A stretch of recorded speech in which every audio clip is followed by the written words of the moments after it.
आपका बड़ा गहरा ताल्लुक मियां नवाज शरीफ से सर रहा है और रहा है जी। जी, और काफ़ी रोब और दबदबा उनका रहा। फ़िलहाल वो जलावतनी ख़त्म करके मुल्क में मौजूद हैं, लेकिन किसी बयानिए की तरफ बनाने की उनकी कोई पोजीशन नज़र नहीं आती। आज़ाद है लेकिन कोई सियासी बयानिया नज़र नहीं आता। दूसरी जानिब बडियाला में बानी PTI मौजूद हैं, कैद हैं, लेकिन उनका वहाँ से बनाया हुआ कोई भी बयानिया ले लें, वो एक तरफ अपना मौक़िफ़ स्ट्रॉन्ग भी रख लेते हैं, हुकूमत को भी शिकस्त से दो चार कर देते हैं। इसकी आखिर वजह क्या है? क्यों हालात में इस वक्त घिरे हुए हैं मियाँ साहब? जब आप नजरियाती सियासत ना करें या आपको करने ना दी जाए, क्योंकि मैं ज़ाती तौर पर समझता हूँ कि नवाज शरीफ साहब नजरियाती सियासत करना चाहते थे और हैं, अच्छा। लेकिन उनके इर्द गिर्द जो टोला है वो इक़्तिदार की सियासत करना चाहता है। उसको हर सूरत इक़्तिदार चाहिए। उनकी रोटी हजम नहीं होती है जब तक उनके बाद आगे पीछे हुटर ना बजे।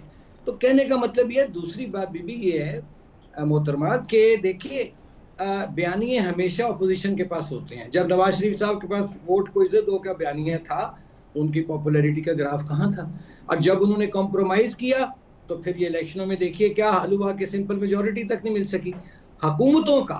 हुकूमतों का बयानिया जो होता है वो इकोनॉमिक मुआशी बयानिया होता है, लोगों को रिलीफ देने का हुकूमती बयानिया होता है। वो इनके हाथ में कोई ऐसा मुझे नजर नहीं आ रहा। ना कोई इतने ये हुनरमंद लोग हैं, ना कोई इतने ये विजनरी लोग हैं। अब अकेले मियाँ साहब बेचारे क्या करेंगे जी?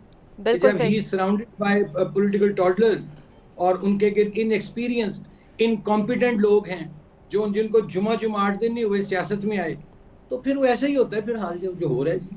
एक तरफ मुज़ाकरात ना करने के बयानात, दूसरी जानिब छुप छुप कर मुज़ाकरात, फिर बयानात, ये सिलसिला क्या है? आखिर हो क्या रहा है?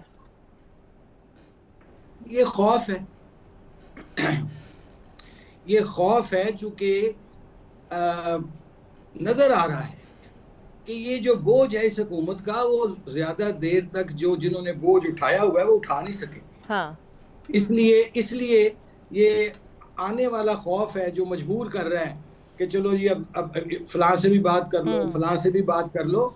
लेकिन आई डोंट थिंक सो। असल चीज जो सी थी वो थी कि आपको लोगों को रिलीफ देना था। उस रिलीफ देने में आप नाकाम हुए हैं। अगर आप रिलीफ दे देते तो फिर आपको इस तरह दर बदर इधर उधर जाने की जरूरत पेश ना आती। बिल्कुल सही। और आपको लगता है कि बानी तहरीक इंसाफ जो ऑक्सफोर्ड का इलेक्शन लड़ने जा रहे हैं उसमें कामयाब हो पाएंगे, क्योंकि सबकी नजरें तो अब उसी इलेक्शन पर हैं? अब पता नहीं वहां का इलेक्शन कमिश्नर कौन है, ये तो देखना पड़ेगा। यहाँ से अगर इलेक्शन कमिश्नर को पाकिस्तानी हुआ तो हाँ। फिर तो मर्जी के रिजल्ट ले लें, जैसे मर्जी ले लें। अब ये पता नहीं वहां का इलेक्शन कमीशन कौन है, इलेक्शन बिल्कुल सही। कमिश्नर कौन है। बिल्कुल सही। बहुत शुक्रिया आसिफ किरमानी साहब मेरे साथ मौजूद थे।